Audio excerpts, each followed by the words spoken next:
Jodie Sweeten. Hello, Andrea Barber. Now we're doing our Seinfeld impression. Hello, Newman. Hello. Oh, so good to be back. I know. I'm very excited. I'm getting ready to go on the New Kids on the Block cruise very soon. Oh, so I'm packing. I'm getting theme outfits. For people that don't know, the New Kids on the Block have been chartering cruises for over 10 years now, and I've been on. I want to say this is my 6th cruise, maybe.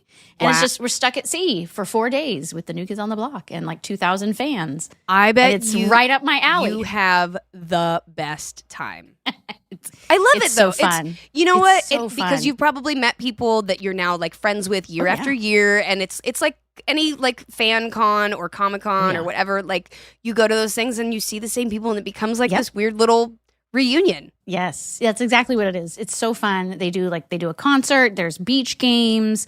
They have theme night parties on the Lido deck. I mean, where do you cruise to? Well, we sail out of Miami. I mean, it goes. Okay. It's gone different places, but usually we sail out of Miami. Got it. And we go to a little island called Half Moon Key. Oh, Half Moon Key. Yeah, Half Moon Key. And that's where they do the beach games and everything. Right. But we're just doing 1 day at Half Moon Key and then 2 days at sea. Right, because it's like you leave. There's like a day at sea. You get there, you have the day, and then you get the day at sea back, and then you're done for 4 days. Okay. Well, have the best time. I cannot wait to see pictures. I can't wait. I cannot wait. Although I've been in my preparation, I'm in these like Facebook groups, these like New Kids on the Block Facebook groups, and I got kicked out and blocked out of one of them because they didn't believe it was me. They thought I was an impersonator of Andrea Barber. And they're like, Andrea Barber wouldn't have time to be in this group. So they kicked me out and blocked me. And I was like, what? Wow. What? And so I'm like messaging my friends and stuff. And I'm like, can you tell them it's really me? Me on the Facebook group. It's really me. Oh my God. And then, they were just like, no, why don't you come? You should have a verified check next to your name. And I'm like, no, this is just my private Facebook. I'm just here as a fan. I'm not here as Andrea Barber, actress from Full House. No, I'm just here Andrea. as myself. Everywhere you go, you are Andrea Barber, actress from Full House. I hate it. Are people excited to see you on the cruise? I bet they. Well, at this point, if it's a lot of repeat people, I would say probably they're used to it. But I would bet that Kimmy Gibbler is like a fun bonus. Totally. Yeah, the repeaters they kind of just wave now, or we'll share a drink or something. But the newbies, they get very excited. They're just like, oh my God, this is so 90s to be on a boat with the New Kids on the Block and Kimmy Gibbler. Do you bring your own merch? You should bring your own merch and just set up a table. I should. I'm just saying. You should. I have done like a photo op because it's hard kind of moving around the boat. People ask me for selfies, and then suddenly there's like a line of 50 people. And so I'm like, hey, on Sunday in the atrium or whenever it fits in, I'm just like, I'll just be there signing autographs. People don't want autographs. They want selfies. It's all about selfies. That's true. That's true. How much are you charging per selfie? No, it's free. It's free. We're all blockheads. Don't tell the 90s con people this, or they're gonna. That's right. Well, hey, if they want to join the New Kids on the Block cruise, that's only a couple grand, and then you can get a free selfie with me. So yeah, exactly. There you go. It's a $3,000 selfie. Yes. I am so happy for you though, because I know how much you look forward to this every year, and thank you. And I know it's always in October because whenever I try and plan a Halloween horror night to Universal, it always... I'm conveniently unavailable. You're like, oh, I can't go. And I have planned it around you before. I'm like, I don't care. I know. Have we ever talked about our annual Halloween tradition, which I don't know if it's going to happen this year because you're going to be gone next week. Right. I'm going to be out of town most of October. It's just a whole mess. I don't think it's going to happen, and I'm so relieved because I hate those nights. Rich and Beth texted me, and they were like, are you going to put it together? I was like, you can't disappoint. Rich Carell, who directed the last episode, he is a Halloween monster aficionado. Yes, has the largest collection and has a place down on Hollywood Boulevard, actually, right off of like the Walk of Fame right there at Hollywood and Highland, called Icons of Darkness. And it's all his personal collection that's like these amazing monsters and horror memorabilia and all this stuff. And he's got like a warehouse that he ships it out from in like Ohio somewhere and decorates his house. It's like a month-long process of decorating the house. It's unreal. And on Halloween night, every year he'll hire actors to dress up as these monsters and run around his yard. Yeah, or usually it's just his friend. It's like Terry and no, for real. Terry gets so excited. My makeup artist Terry, who's very good friends with Rich and who's worked on the show, she will go and dress up as something and do like crazy monster makeup for people. And It's awesome. But every year we started doing it during Fuller House, where I also love Halloween, as you can see with my little sparkly lights up there. And look, there's even, I don't know if you can see it, there's a little pumpkin and like a little witchy candelabra thing. Look at you, you're getting crafty. Your craftiness is coming out. Yeah, I'm leaving for October and I decorated my house, much to Mescal's disappointment. He's like, really? I was like, it's just a couple things. And he came home and the whole house was like Halloween, and he's like, I was like, I didn't put it all out. It's not all of it. So that's you being restrained. Okay, wow. Right. All right. But yeah, we all put together a group starting with Fuller House, where we would go and it would be you and me and John Brotherton. John Brotherton and his wife would go. I think Candace went with Natasha one year. Gosh, who else? Juan Pablo went a couple of times. Juan Pablo's gone. Ted Biaselli, who was a producer on our show, and his husband Larry. Terry Groves, that I said worked on our other show and does my makeup. My friend Emma. Yeah, we have like a little sort of rotating cast of characters that goes, but we always go and do dinner at the Smokehouse in Burbank beforehand. We have our dinner there. We get an annual picture. I can have my pot pie that's the size of my head. Yep. You get the giant and pot pie. My $7 bottle of wine. The $7 bottle of wine, I will have you all know, is key in getting Andrea to actually go to Halloween Horror Nights, because she hates it, terrified. Right? I hate it. She's I'm terrified. so terrified. I have so much anxiety about it. Yes. And every year I drag her to it. Yes. And I'm like, okay, fine. Just come to dinner. Just come to dinner. Just do dinner. Listen. And then I ply you with several cheap bottles of $7 wine, bottle and of then wine. I'm like, come on, and she's like, fine, I'll do it, and then it's great, and it's awesome, and then Tipsy AB comes, and it's hilarious. Yes, well, but my terror is not your entertainment, and I swear, you guys love to watch me scream, and these monsters have radar for me. They know that I'm terrified of them. Well, because I'm hiding. I'm hiding in your armpit, and the more you do that, the more they're like, that one. Right. I know. But it's you every year you're like, that was fun. I had to admit it. Okay, well, but I'm not going next year. It's always what you say. I'm not going next year. It was actually kind of fun, but I'm not coming next year. No. I did every year. I do this. This is part of the routine. You know what? It's maybe part of the routine. Even if we can't make it to Horror Nights, maybe we'll try and do a Smokehouse dinner. Oh, I'm down for that. We'll try and I'm down pot for pie that. The size of your head. Literally, it's like a full-size pie. Pot pie. Great. Which you ordered it the first time and you were like, oh my God. Yeah. They don't warn you of that in the menu. No. That it's like, that size. Pot pie. And they were like, here's a 9-inch pie crust.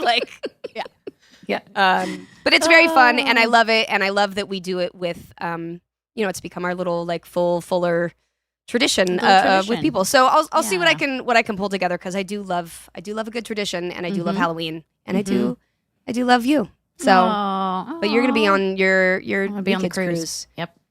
So we'll take a rain check. We'll have to do like I don't know, the Thanksgiving equivalent of Horror Nights. How about what if that's not a thing? But let's find it. We'll make it a thing. Well, if you're a turkey, I mean, I feel like that's that's pretty terrifying, right? Pretty terrifying. November is pretty scary for you. So yes.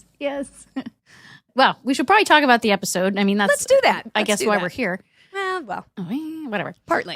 So, Tanneritos, welcome back to How Rude, Tanneritos. I'm Andrea Barber. And I am Jodie Sweeten. And today we're discussing Season 1, Episode 13, titled Sisterly Love. It first aired on January 7th, 1988. We're out of 1987 finally. We're out of 87 into 88. Wow. Just like a week and 2 days before my birthday. Well, like 2 weeks before my birthday. Yeah, that's right. So you would be turning 6 years old. My goodness, the ripe age of 6. Wow. Yes. And so the episode goes a little something like this. Jessie suggests that DJ auditions for a commercial after she does well in a school performance. DJ does well in her audition, but when she leaves the room, the part is given to Stephanie. Dun, dun, dun. Dun, dun, dun. Oh, sibling rivalry. Oh, this is such a good episode. It was directed by Lee Shamel. I don't know if I'm saying that right, but that's who it was directed by. Yep. It was written by Jeff Franklin. I don't even remember Lee Shamel. The name does not ring a bell. He wasn't one of our normal directors, I don't think. We know it was a he. It was a she. Oh, maybe it was a she. Yeah. It was the 80s. It was the 80s, probably not. Yeah. It was written by Jeff Franklin and Lenny Rips. And we have a few guest stars. We have Wendy Schall as Vivian, who is the casting agent. Yes. She's known for American Dad, The Burbs, Interspace, and Batteries Not Included. I loved Batteries Not Included. Did you? Oh, never seen it. Such a great movie. Yeah, it was a very cute little Disney movie with a robot thing. Oh, yeah. I've never seen it. I'll have to check it out. We also have guest starring Greg Callahan as Mr. Benton. And we have Jandy Swanson as Karen, the child actor.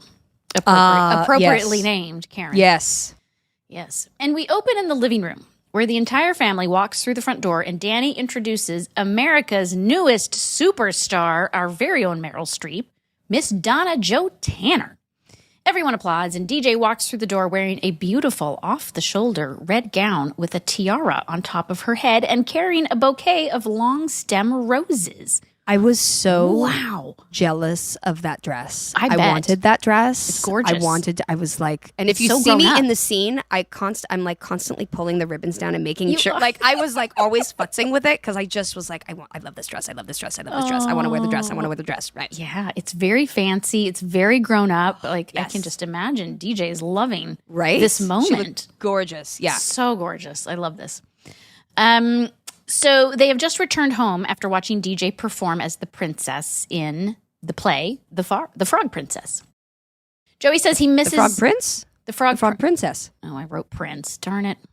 No, I think it's The Frog Prince. It's The Frog Prince. She plays the princess. The play is called The Frog Prince. Yes, you're right. There we go. I added a few extra S's there. Joey missed DJ's performance because Michelle was needy, so Stephanie convinces DJ to perform it again for Joey. Was she needy or was she just a toddler? I feel like taking an 18-month-old or so baby to a kid's play is probably that's the probably recipe wasn't for the someone to best stand out in idea. the hallway. She's either going to cry or poop in her diaper, or you're right, that was ambitious for them to bring. Right. That's what I do when I go to a performance I don't like. Just poop your pants, right? I mean, I don't have to sit there anymore, that's for sure. Okay. Yeah. So DJ agrees. She'll perform it again, and she says, but I need a frog. And they all simultaneously look at Jesse.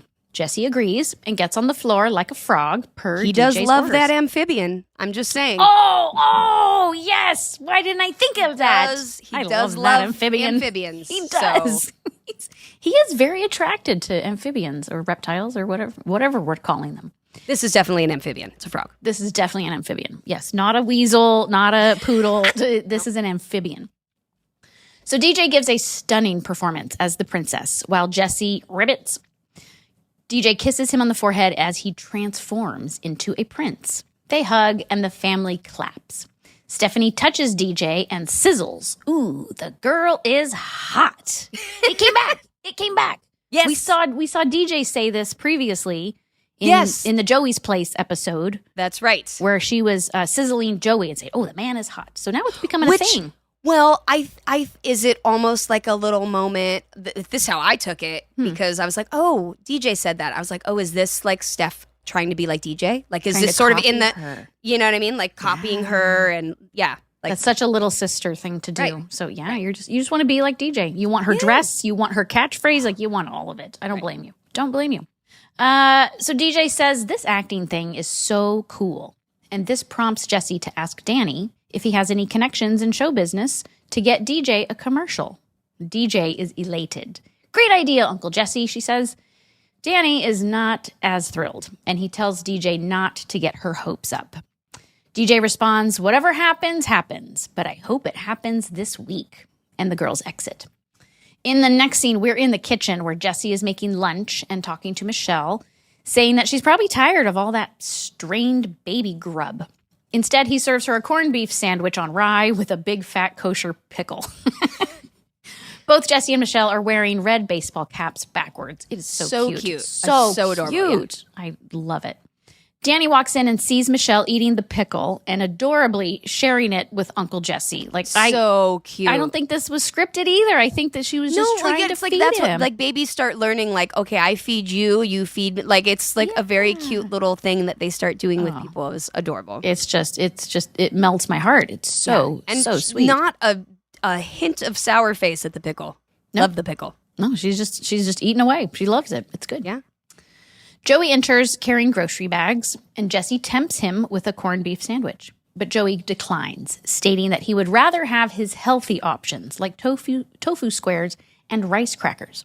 And obviously a plethora of carrots, Yes. which are evidenced by the giant floofy things that the are green sticking out of the things. bag. Yeah. That this family seems to be obsessed with pulling fresh carrots out of the ground. Why? You're right. Why do these full-on carrots out of the ground keep coming back? They're obsessed. Right? Have you ever seen? I've just never seen. I don't think I ever see like that level of carrot floof. No. You know? No, Anyway. I just get them pre-cut at the market. Like I'm not pulling them out of the ground or, I don't want the green stuff on there. But all right, he's But it committed. looks great. It looks great good. for a prop, And Joey's dedicated to this this process. He says his test results came back from the doctor and he needs to work on lowering his cholesterol. So he's decided to completely give up junk food. Jesse and Danny deadpan and stare at Joey wordlessly. Joey says, "What? You don't think I can do it?" Jesse and Danny avoid this question and go back to eating their sandwiches. Joey responds, "You're talking to Mr. Willpower, dudes." And then he tells this story about that's how he gave up smoking, just like that. And Danny's like, "When did you smoke? Like, I've known you since we were kids." And Joey replies, "When I was 12. I smoked 4 cigarettes and my dad caught me and I stopped cold turkey." Okay. Well, good time to quit. Good time to quit. Yes. Yeah. Start and quit all on the same day. Danny turns this conversation back to himself and mentions that he called a casting director. There's an audition next week for a cereal commercial. Oh. Danny questions if he should even tell DJ about it. Jesse tells him to go for it. But Joey says, "No, don't put her through that because she's just going to lose to some kid actor and feel like a loser." Danny says this is the hard part of parenting. Every decision you make could drastically alter your child's life. So Jesse and Joey flip-flop and switch sides and then argue about it some more. Danny decides to talk it over with DJ instead of Gomer and Goober. So what would you do? Like what? Gomer and Goober were the Gomer Pyle from. Do you know that reference? Yeah. From. Yeah. Okay, got it. I don't Just know making Goober, sure. but I know Gomer. Goober was Gomer's cousin, I think, or something. Wasn't it? It was one of those like played by this. I think, or maybe I'm crazy, but I think it was like he was like the same character, or it was the same guy that played it. And it was like Goober and Gomer, or maybe there was an actual second character. But anyway. There's all sorts of names for Jesse and Joey. Like they're yo-yos, they're Gomer and Goobers. Right. Like they're just Dumb and Dumber. Like there's no shortage. Goomer and Gober is what I just said. That's no. Gozer, the Gozerian from Ghostbusters. Okay. So, but this leads me to a question because I get this question all the time. So now I'm just going to ask you, like, would you put your kids into show business? That's what people always ask me. Would you let your kids be in show business? And I'm always like, no, heck no. Well, we sort of talked about it on the episode with my mom. Oh, okay. Where we were talking about how putting your kids in the business today is very different. Very different than 1988. But also like, then they were, suspending children from curtains. So there was also things that were happening then that maybe were like a little bit scary as a parenting or as a parent. Good so point. I don't know. I guess it's hard for me too because I had such a great experience in the business despite the challenges and things that came with it. Yeah. Like I always have sort of a little bit of a biased opinion because I'm like, I had a great time. Yeah. But I also know like that's not necessarily the case all the time. And so I don't know. I have been happy to let my kids just kind of be kids. And B has wanted to perform and do stuff, but I've tried to give her outlets like through school or where she goes to school or performances and things like that. I don't know that I don't know.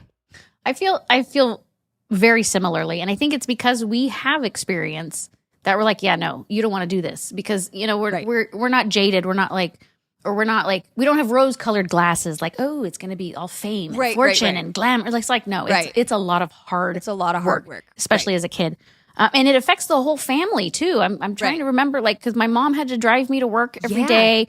But then my brothers, they were still in school and they were still doing their activities. So I'm just like, how did she balance all this? My dad's working full time as a lawyer. Yeah. So it affects the whole family. And that's why I tell my kids, when they don't really have an interest in it anyways. But if they did, I'd be like, look, you have to really think about this because it will change the whole family dynamic. Right. It's a and big I think commitment. it also is like knowing your kid too. Like you got to know if they're responsible and like able to, and not that my kids aren't necessarily responsible, but they don't have the like focus and the like, this is what I want to do despite if I don't feel well, or, you know, it like, this is my focus. Like, they're more like, no, I'm done now. And that's kind of not, you kind of can't do that as a kid actor. You're going to be like, I got to work. This is what I do. Work. So you got to work.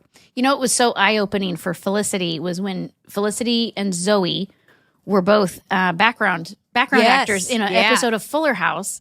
And they had to get there at like 7 a.m. Yep. And like you just wait around all day. And sit there on set. And they were even like in our dressing rooms. Like they had it good for a background. This is so boring. I'm like, you don't even know. You don't even know how good you have it. Everyone's being nice to you. Yes.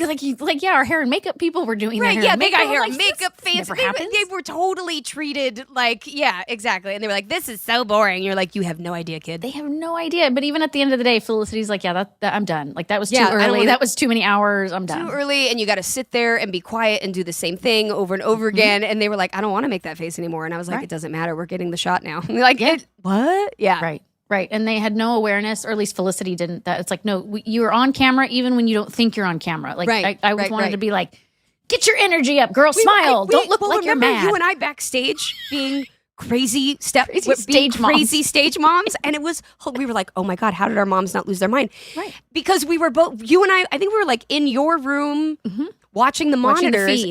Watching the feed. And like you see them, like one's in the background just kind of like yawning. Right? And we were like, what do you, no. And then we were like, we can't go down there. We can't go down there. But we were like, what are you doing? No, this like this was just like Sherry and Janice together, you know, probably doing the same thing. Why aren't they paying attention? Right. Yeah, why is Jodie looking in every direction and touching people's wardrobe? Yeah, exactly. Typical. But yeah, this whole episode felt very meta, if you know, very about meta. Like sort of referencing kid actors and that whole thing. Yeah, it was. Yes, I agree. And the terrifying statement that Danny makes about that every decision you make has an impact on your kid. And I was like, oh, he's right. God, he's right. He's right. It is terrifying. It's sobering. It's very sobering. Yeah. On one side were the Cowboys, a band of ranchers turned criminals who had plagued the town for years. On the other, 4 lawmen, and their names are the ones you'd recognize: Virgil, Morgan, and Wyatt Earp, alongside their good friend Doc Holliday.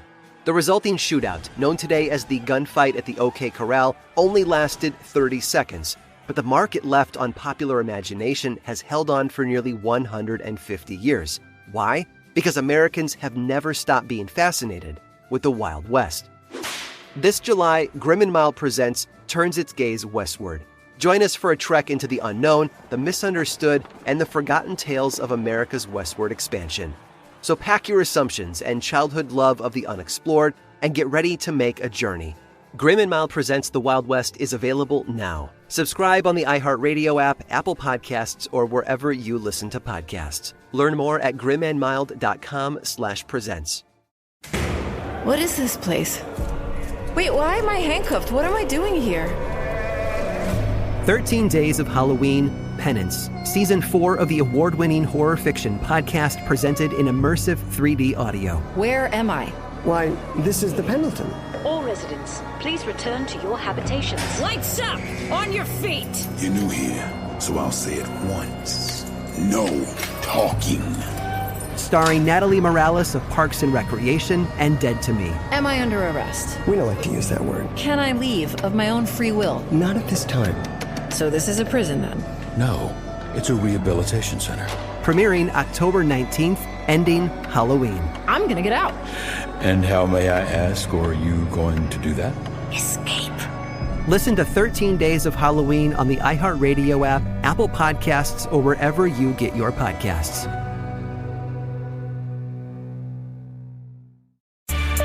You know, we speak things into existence here on the old Calm Down podcast. Isn't that right, Aaron?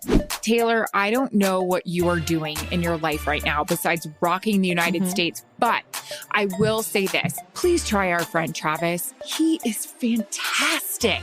We started with the Travis Kelce and Taylor Swift thing. What is next, gal? You're going to have to stay tuned to find out as we talk about the real stuff people want to know about. Like, why do I keep picking my face when I know I shouldn't? And an antibiotic prescription later, I'm still doing it. Meanwhile, will I ever figure out how to get TSA pre-check? I swear to God, I can't. Just send me through security. I waste so much time with this. Somebody help me. I need a lawyer. Stop breaking the law and they will approve you. It was one time. One time too many. We also talk about the struggles of being women in a male-dominated industry and all the people we love in it. If anyone needs to calm down, it's us. But knowing us, we probably won't. So make sure you listen to the Calm Down podcast every week.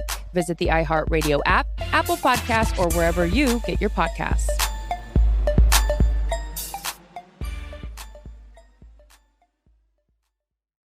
So the next scene, we're in the girls' bedroom, and Danny enters the room where DJ is working on her homework at the tiny table. Danny attempts to sit in one of the tiny chairs, but he can't quite fit. So instead, he sits on the table. Like, why is this? Get these girls a proper desk. Like, why? I mean, I understand. DJ has a desk. If you look in the background of her, DJ has a desk, but it's facing the wall, so it's terrible for a shot. Right. So you have to have a weird little mini table, and it's got to be small enough that you can shoot kids in bed over it, which is why it's small. Probably. This is a practical reason. Okay. Right. That I've been wondering. I'm like, why are they such a tiny? This is like a toddler table. Why are they sitting there? Well, it's probably from Steph. It's probably Steph's table too. Okay. So she was probably very happy with it, but DJ is now stuck at the little person tiny table. Right. With Bob and his long legs that don't fit anywhere. So Danny tells DJ about the audition next week, and DJ squeals that she wants to do it. Danny reminds her that her chances of getting this job are very, very tiny, microscopic. And if you do this, it should be for fun.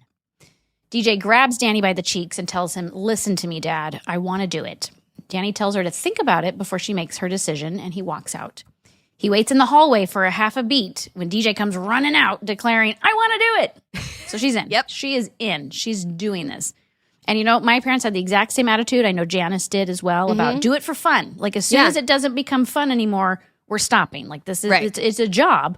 But you're also a child, so if it becomes not fun anymore, if you absolutely hate performing, like then it's not worth it if you're not loving it and having fun. I'm still waiting for that day.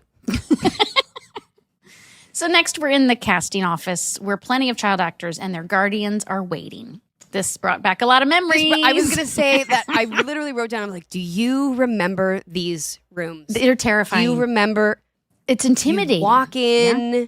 You walk in, everyone's looking at you as you walk in. Walking into like a commercial audition, right? You and your mom or your guardian, whoever's with you, taking you to the audition. You walk in and there was a sign-in sheet. And remember, you would sign in your name and your social security number. Yeah. Oh, yeah. You just write it on a piece of paper for everyone to see. Yes. Like, to steal my identity. I knew my social security number when I was like 5 or 6 years old. So I could go in and write my name and write my social security number on the sign-in sheet. Because if you were there for like over 2 hours or something, technically you get paid, I think, by the union if you're waiting longer than whatever. Wow. Which is why they had all of that information. And your time in and time out and all that. Oh, but, right. I remember, sitting there and you'd walk in and you'd always see the same people. There would always be like the same kids. Because you were always in the same, like you'd know your type. And it was like there was the type that you always were on an audition with. You were like, hey. You know? For me, it was like Kelly Martin and Jenna Von Oy. Like we're all the same age. And so like we were all competing for the same parts. I just did a Zoom with Jenna Von Oy a couple weeks ago. I did.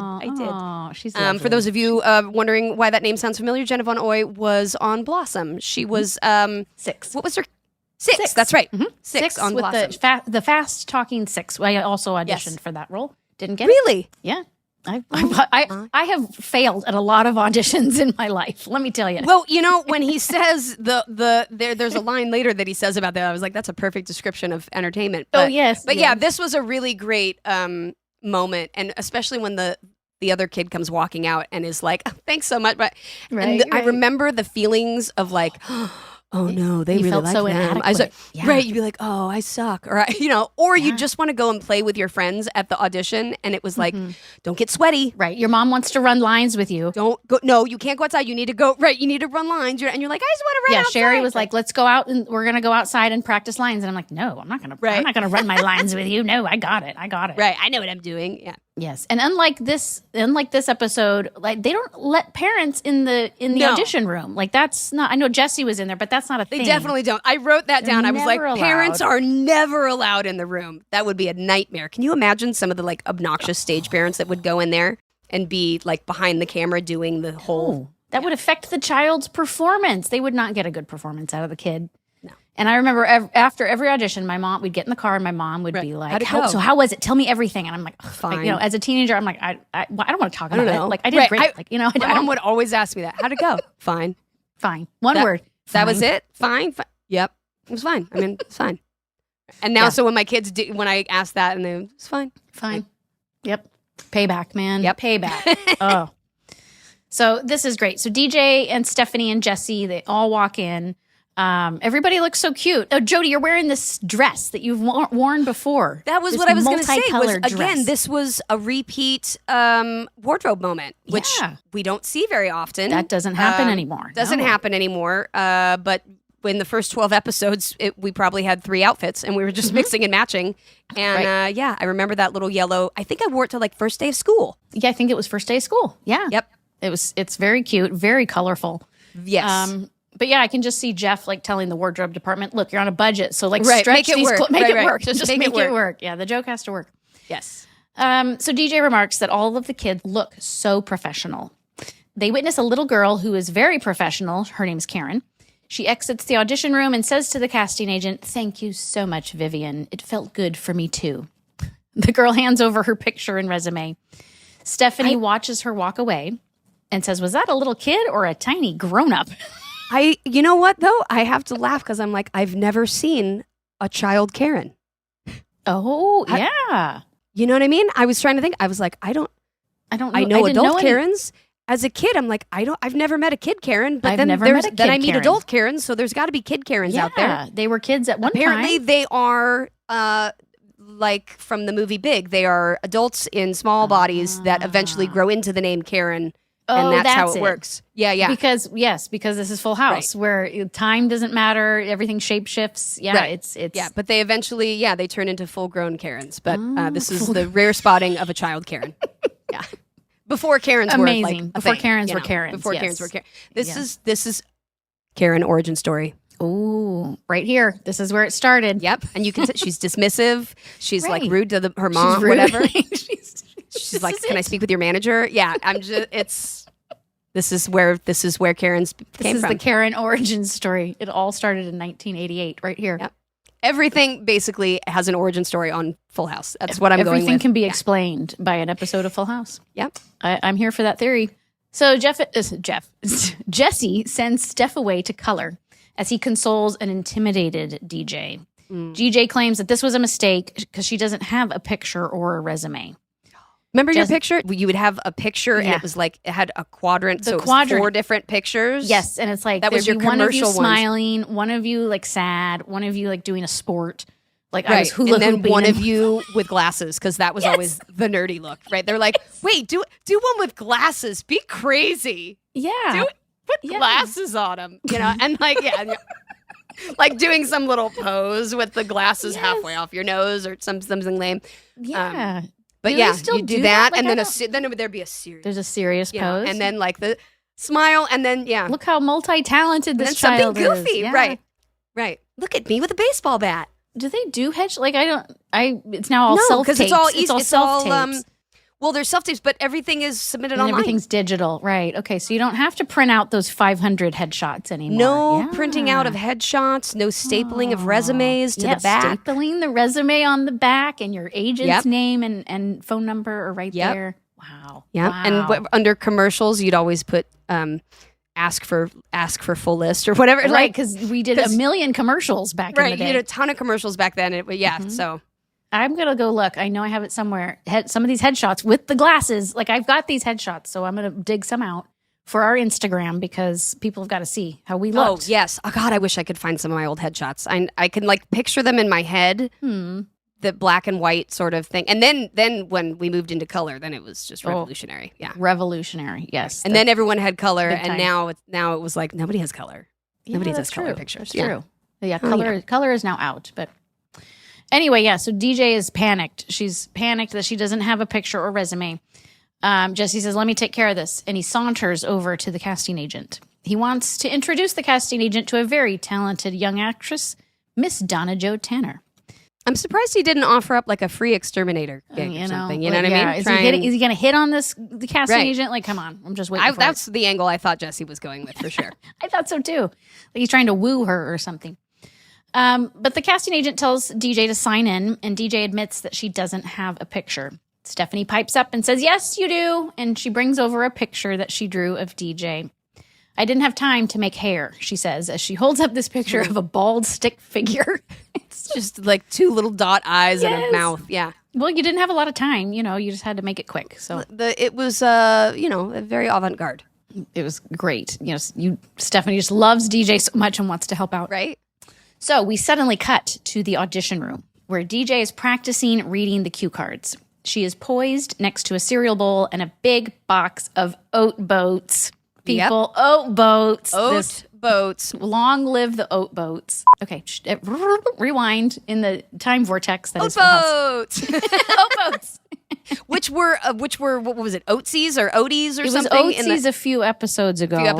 In the orange box, but they've done a rebrand, which is why they're doing this new commercial to rebrand as Oat Boats. Oh yeah, and we can't have like brand names on TV because then that's a whole thing. You can't have Wheaties or anything, or you can if they have to pay you. Pay for it, or if they are a like product sponsor. Like sometimes you'll see like products in a show or things like that.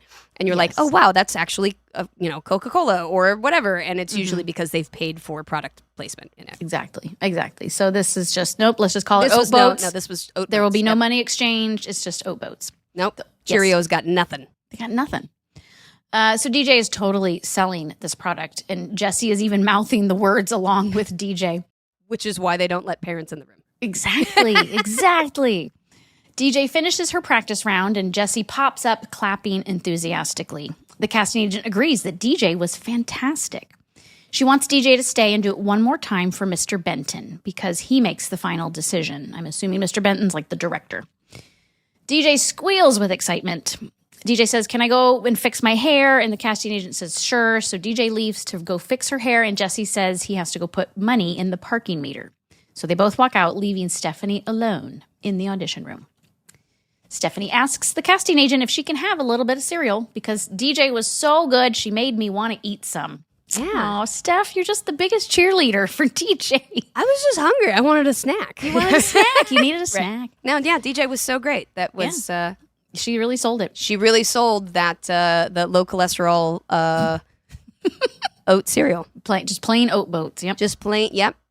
The casting agent says, knock yourself out, and Stephanie sits down at the table to eat the Oat Boats. She adorably creates this race in the bowl of milk between the strawberry and the banana. And it is at this moment that Mr. Benton walks in and observes her.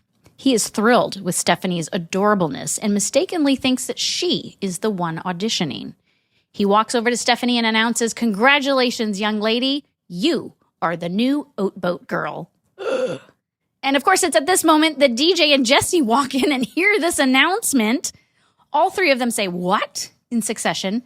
And we end the scene with DJ glaring at Stephanie.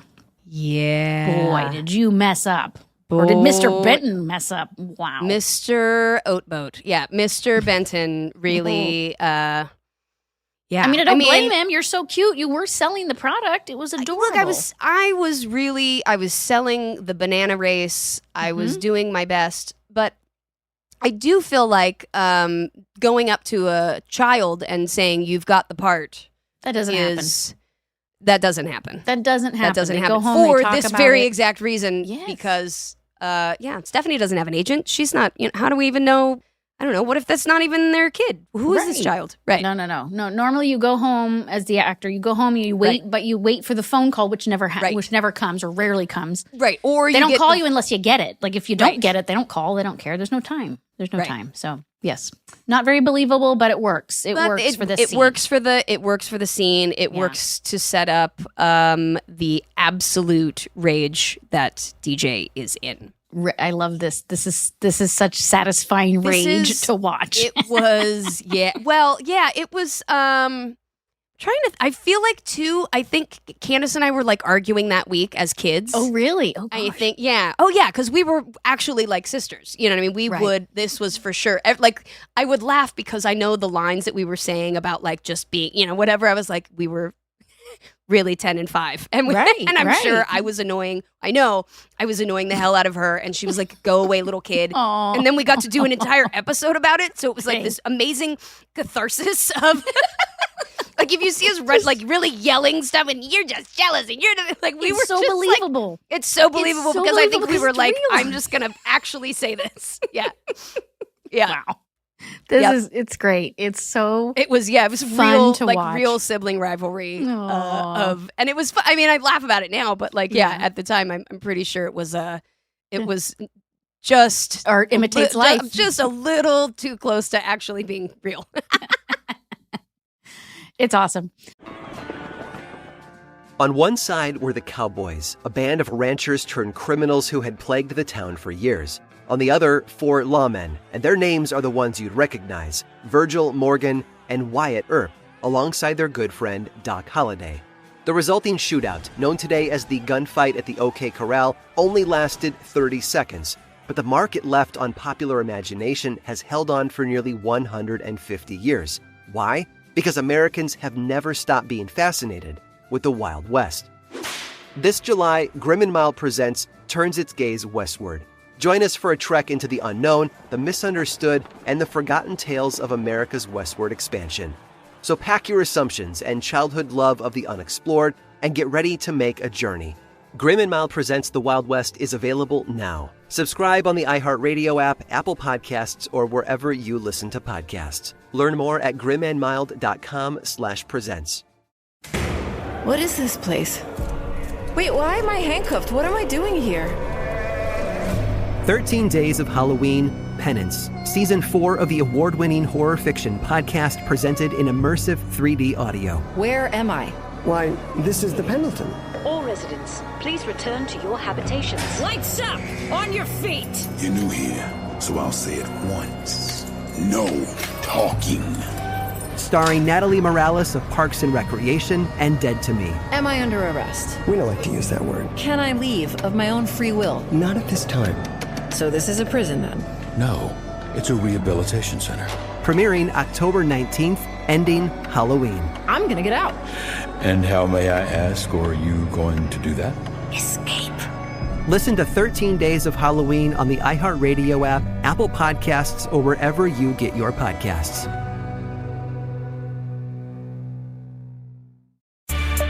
You know, we speak things into existence here on the old Calm Down podcast. Isn't that right, Aaron?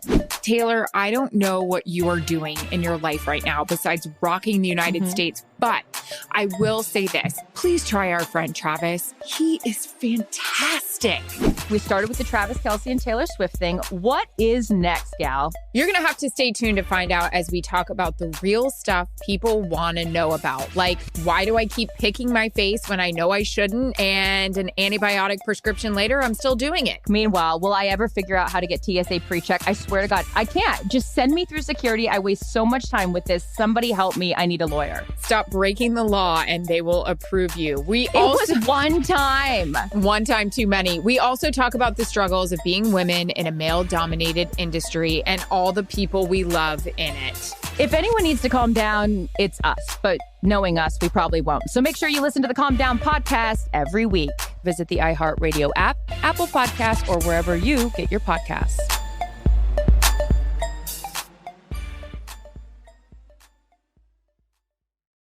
So we have a very tense commercial break, and when we come back, we're in the kitchen where Joey has blended a special seaweed protein wheat germ tonic.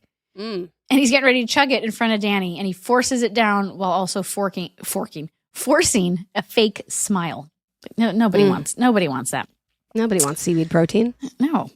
So DJ storms into the kitchen and starts opening and slamming drawers, clearly upset. Danny says, something tells me things didn't go so great at the audition, did they? DJ confirms this. And Danny replies, well, we talked about how this might happen. They probably just gave the part to someone's relative. And DJ replies, oh, yeah. Little do you know, Danny. Jesse and Stephanie walk in at this moment and admit to Danny that Stephanie is the one who actually got the part. Danny is torn between celebrating Stephanie's good news and comforting DJ with her bad news.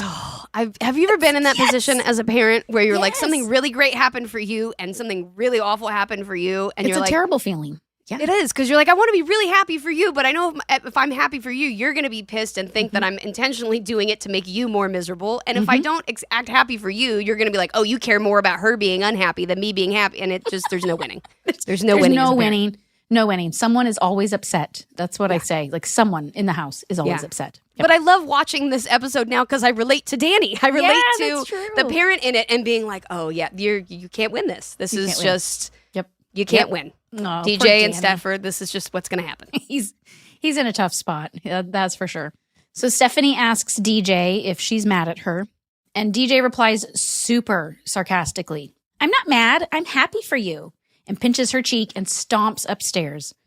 Stephanie asks her dad, is it okay to be happy? And Danny replies, well, of course. And Stephanie starts doing this adorable victory dance while yelling, I got it. I got it.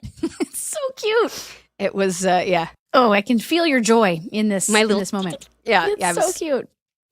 Danny tells her to be a little quieter just for DJ's sake. So Steph does the same moves, but then whispers, I got it. I got it. I got it. It's so cute. So next we are in the nursery where Joey is trying to entice Michelle with his hamburger and fries. Joey ends up just enticing himself and takes a huge bite out of this juicy burger. He enticed me too. It's burger and fries, my favorite thing. There's and now I'm really hungry. Better than that. There's that food truck. This is such a non sequitur, but there's that food truck with, it's called like burgers and pies or something. They just give you a burger and pies. That we always used to get at wrap parties. There's nothing better. Burgers and pies. Burgers, fries, and pies. Oh, man, sign me up. So Joey hears Danny approaching and he hides the burger quickly in Michelle's crib. Michelle grabs a fry and Danny and Jesse enter the room.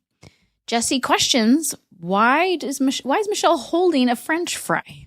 Well, and Joey also has a mouthful of food. Oh, yes. Like, he's trying to disguise his chipmunk cheeks full of food. So Jesse then discovers the rest of the food hidden under a blanket. And Joey finally admits, all right, I'm weak. I'm not Mr. Willpower. I'm Mr. Cholesterol. Aww. Oh, Joey. Danny suggests that Joey try moderation. And Jesse says he will help out by eating the burger and fries for Joey. Danny says there's a friend. So that's helpful. Yeah. I will eat this burger for you. I will save you from that and eat all the French fries. Yeah. Jody Sweeten, anytime you need me to eat a burger or a pot pie the size of my head, I will do that for you. Oh, and those are two of my favorite things, so that might be hard to give up, but I will share it with you. Oh, thank you. If only because the pot pie weighs 17 pounds. It does. You could feed an army with that. Right. So Danny says he has to get back to the station, and he asks the guys to keep an eye on DJ and Stephanie, who are currently avoiding each other. The guys agree to help. Danny hands Michelle over to Joey, who then adorably feeds Joey her fries. It's so cute. Aww. She just keeps putting them in there, and Dave just keeps eating them, and it's just she's loving feeding people in this episode. Yeah, that's like her new skill. Remember when your kids did that, like the little ones, and they would start like giving you things? It was almost like a little show of like, oh, I'll be nice to you too. Yeah, sharing. It's an important skill to learn, and she's learning it at age 1. So cute. Yeah. So later that night, we are in the kitchen. DJ walks in to find Stephanie rehearsing with her Oat Boats. She reads her lines, but she also reads the stage directions. Like, I love Oat Boats because Stephanie takes a heaping spoonful of cereal. Right.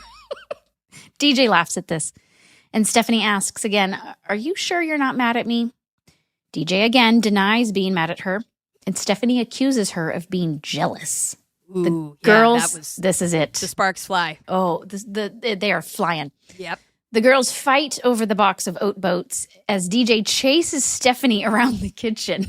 I loved this scene. I was so scene. thrilled. I got to yell and run and be, I was just waiting for you to fall down because that's normally I'm what sure happened. I did. I'm sure that there on some gag reel is at least 2 or 3 takes of me doing that and falling down. Tripping on something. But the blocking is so good. How like you're crawling under the table while DJ is crawling on top of the table. I'm like, this is great blocking and just so fun. And then they both to go watch. under, and then she grabs her because she's like, "Why am I crawling?" And and then the great Oat Boat moment.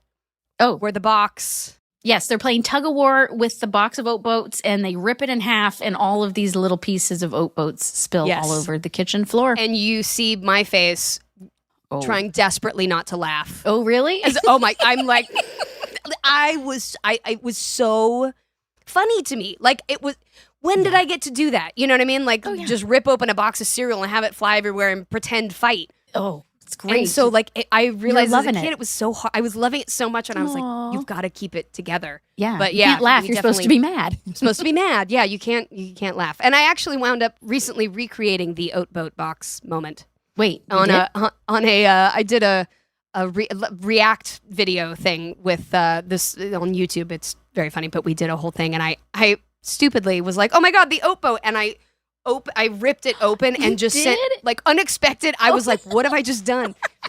Like, I meant to do the joke, and then there were Cheerios all over this, like, everywhere, and I was like, I don't know what got a hold of me. I just got really into the joke. I'm really sorry, guys. Yeah. You're like, it's not cereal. Yeah, you're not laughing as much as you were when you were 5 years old. Well, no, I was. Spilling but the this time Oat I was like, I don't know what's wrong with me. Yeah. Oh, it's part of your DNA to spill Oat Boats all over the floor. It is. Whenever I see a box of cereal, I just have to destroy it in the middle of the kitchen. I understand that urge. Mm-hmm. So Joey's holding DJ back, and Jesse's holding Stephanie back as the girls continue to hurl insults at each other. And I love your insults. How you're just like using each other's middle names, like Donna Jo Margaret. And Stephanie Judith, like that's a burn. And this was, I believe, is this the first where we hear our middle names? Not just Donna Jo, but like what DJ stands for, but middle names. Yeah, Donna Jo Margaret and Stephanie Judith. This is the first time we learn your middle names and that they're being used as an insult. It's so great. Wait. What? What's your middle name? Mine? Yeah. You don't know my middle name? You don't. It's Andrea Laura Barber. That I was like, it's an L, isn't it? Because mine's Leanne. Leanne, I did. And know I remembered that. We had, it was an L. Yeah, Jodie Leanne Sweeten, Andrea Laura Barber. So when I'm mad at you, I'm just gonna be like Jodie Leanne. Yeah, there you go. There you go. Andrea Laura. That's an insult right there. I'll call you ALB. Oh, don't you dare. Alb. So the guys send Stephanie into the living room, and they send DJ down to Joey's room. And DJ stomps off on top of the cereal that's on the ground, which you don't see. And Joey's room is is back again. I was like, wait, what? Huh? We're back. Oh. It's like having whiplash. Like, yes, Joey's room is back. The garage is gone. Right. Okay, everything is now once again right in the Tanner house. Yes. Sort of, for this moment anyways. Right. So now we find DJ in Joey's room. She's vigorously riding a very 80s looking exercise bike.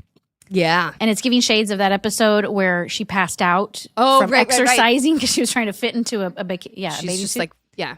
Yeah. Well, it makes sense that the exercise bike is in Joey's room because he's trying to eat healthy. Oh, yeah. That's why the exercise bike is there, because he's been trying to eat healthy and lose cholesterol. And so that's, it all makes sense. So Jesse and Joey come in the room, and they see that DJ is just taking out all of her aggression on this bike. Jesse turns up the resistance on the bike, which forces DJ to slow down and get off the bike.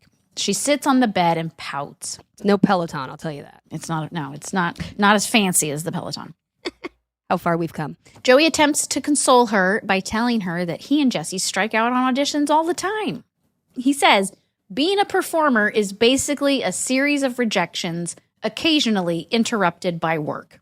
I wrote that down and I was like, perfect, no notes. Right. That's it. No truer words have been spoken than these words here. Yep, a series of rejections occasionally interrupted by work. Very true. That is being an actor. When he says performer, it threw me for a second because I was like, wait, performer? And then I was like, oh, well, I guess a stand-up. And then Jesse is the musician. So he's because he's not auditioning to kill bugs. He's auditioning with the Jesse. Maybe he's auditioning. He's auditioning for something with these bugs, but no, you're right. I think it's the musician and comedian. Okay, got it. Parts. Right. That's what they're auditioning for. Right. So it makes sense. So DJ counters with the fact that neither of them have ever had a part stolen by their little sister, which she's got a point here. It's true. So now Jesse tries using a different approach. He's using reverse psychology. He's over-blaming Stephanie, stating that she planned the whole thing and tricked them when she doesn't really care about DJ. And he calls her a she-devil and a conniving little sneak. Very well could be. We don't know. We don't know in the inner workings of Steph's mind. She might be, Yeah, she might be a serial killer dressed as a 5-year-old girl with a skunk on her sweater. I mean, it's possible. Does they handle with care? Yeah, it does. So this gets DJ out of her funk, and she admits that the guys are right. Okay, so Stephanie didn't do it on purpose, but DJ is still mad at her. The guys ask DJ, what is really going on? And DJ admits that she's sick of sisters. Everything was fine when it was just her, but then Stephanie and Michelle came along, and then they were the cute ones. And then Mom's gone. You know? She has a right to be upset. Even if it's misdirected anger, she's got a right. Yeah, she's like, these sisters suck. My mom's gone. Mom's gone. Now these crazy guys have moved in. Yeah. Like, I understand. I lost the Oat Boat. I am not the Oat Boat girl. Right. She's devastated. I totally because it's it's Oat Boat girl, Oscar Mayer hot dog queen. And then but those are the top 2 rankings for sure. So I get it. She was very disappointed. There's nothing left for her. No. So Joey reminds her that when she did the Frog Prince play, everyone thought that she was the cute one. Jesse tells her, hey, there's benefits to being the oldest. You get everything new. There's no hand-me-downs. You get to do everything first, like driving or dating or going to see an R-rated movie without a guardian. Okay. Right. But the best part, he says, is that you have 2 little sisters who need you and look up to you and love you very, very much. Then Jesse gives her noogies, and we cut to the living room. The living room where Stephanie is calling information on a red phone. Which, for those of you that don't know, way back in the day, you had a phone that was connected in your house, and it was called a landline. A landline.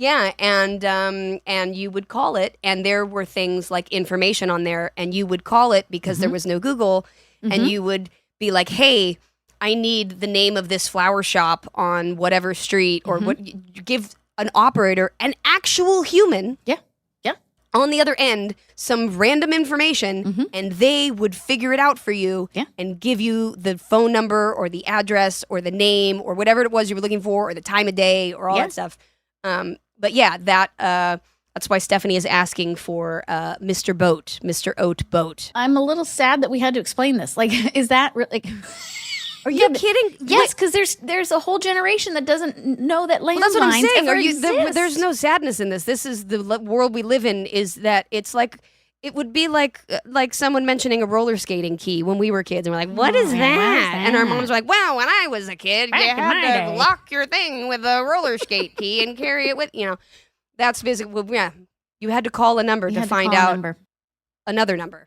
Is this an awkward time to admit that I still have a landline? And are you surprised? No. Okay. A, I'm not surprised. Okay. B, I actually was just reading an article this morning about that landlines. It was a whole opinion piece, but talking about landlines and that we maybe got rid of them a little too soon. That they actually could still be beneficial to something. So I'm not actually making a comeback. I don't know about that. I don't get too excited. Oh, okay. But I do. I see the points of having a landline. I mean, emergencies. Yeah. Someone's in that, I don't know. If your cell phone dies, or if you get bad reception at my house, which I do. Yeah, so that's which why you I do. have a landline. Exactly. It's very useful. No, it's okay, Andrea. We're in your retirement home. You can have a landline. Oh, yay. Yes. Great. When we move into our Golden Girls style condo. Yes. We're all going to move in together, and I'm going to have my landline. Yes. Landline on the lanai. And it's going to be a red lips phone. Yes. Let's make it happen. So Stephanie on the phone is she wants to talk to Mr. Boat, Mr. Oat Boat, and she wants to tell him she says I can't do his commercial anymore. His cereal is tearing my family apart. DJ walks in and overhears this and asks to speak to Stephanie. Stephanie asks to put the operator on hold, but she realizes that the operator has hung up on her.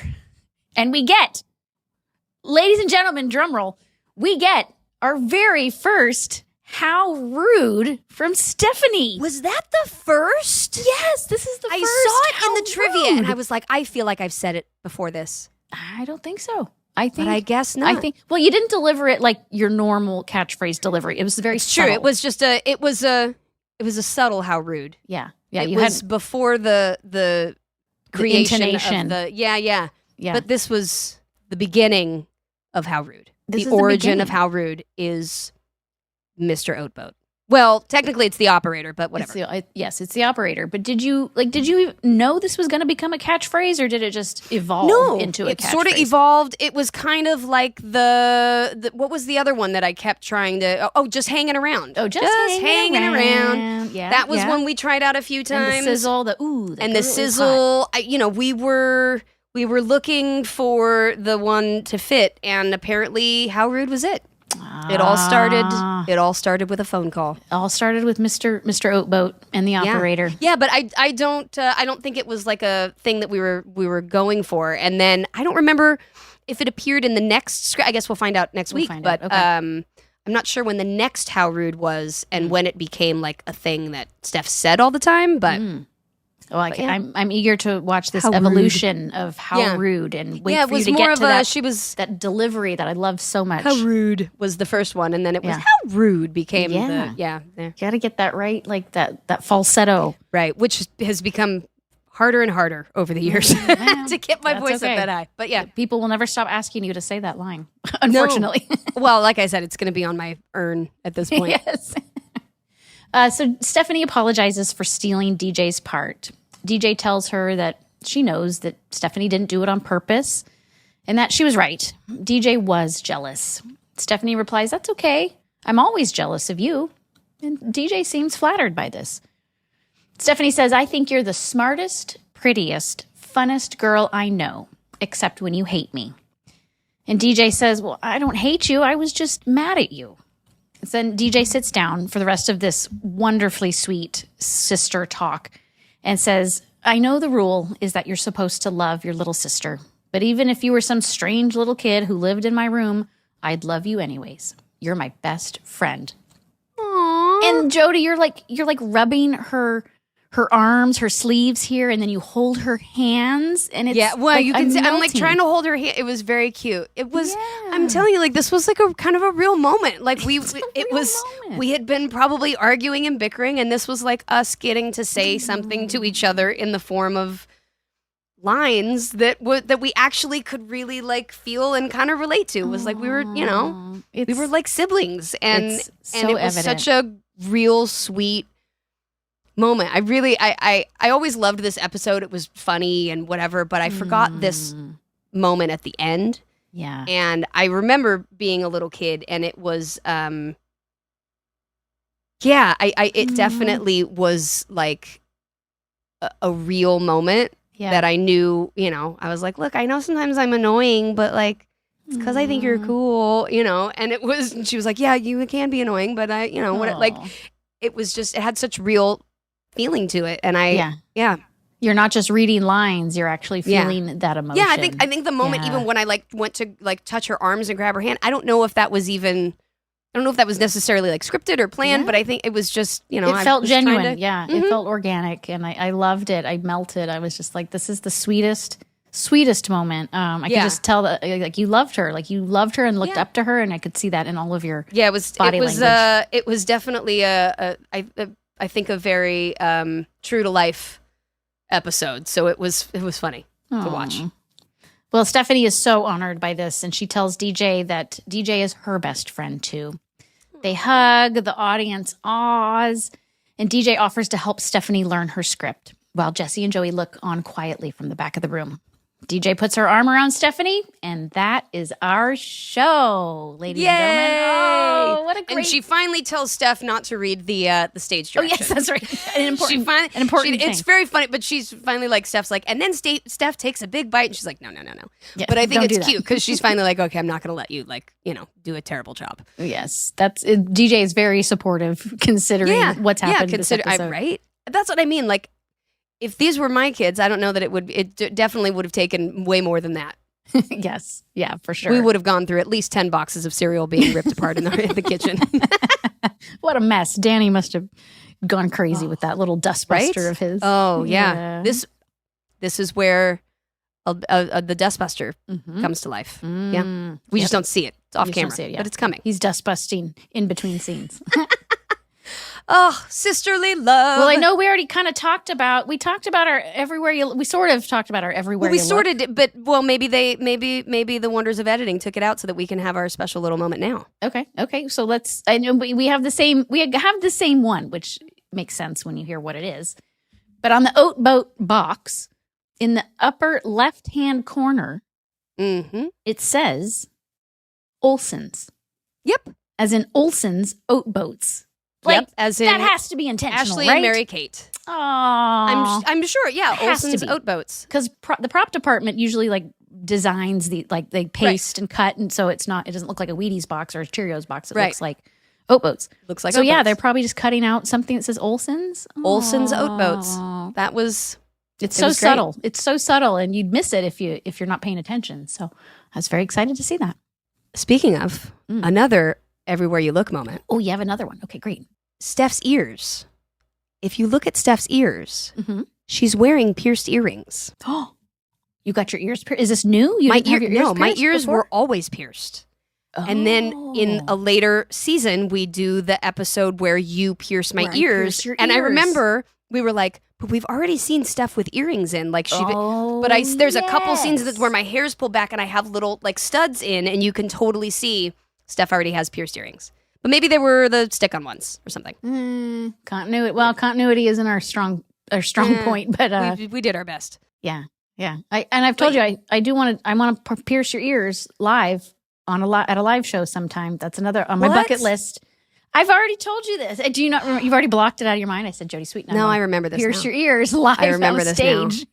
And then you said but then the agreement was that I have to get a tattoo if you let me pierce your ears. I have to give you I get to give you a tattoo. You have to give me a tattoo? I don't know if I like this deal. I won't do a big one. It's just a little. No. I don't want a tattoo from a licensed tattoo artist. I'm not going to let you tattoo my body with permanent I have a license. ink. It's a driver's license, but I have a license for something, Well, look, all I'm saying is if you guys want me to give AB a tattoo and have her pierce my ears in a live show, we'd love to hear it. Let us know. Send us a message. Send us a message. Follow us on Instagram at How Rude Podcast, or you can send us an email at howrudepodcast@gmail.com. We would love to hear from you. Make sure you are subscribing to the podcast so you get all the new episodes when they come out. We've started doing some fun little mini-sodes every couple weeks with some behind-the-scenes stuff. And so make sure you tune in next week for more How Rude Tanneritos. And remember, the house is full. Nope, almost. You almost had it. Try again. Remember, the house is big. Nope. No. Remember, the world. The world is small. Yes, that's it. And the house is full. I knew you could do it. Jodie. 3 times. My own line. You're a 3-take wonder. Well, it was all the Oat Boats, really. Yeah. So I learned my craft on the set of the Oat Boats commercial. So. Oh, so great. All right. Well, until next week, you guys, thanks for listening, and I will see you next week. Andrea Barber. Jodie Sweeten. Adios, Tanneritos. Adios.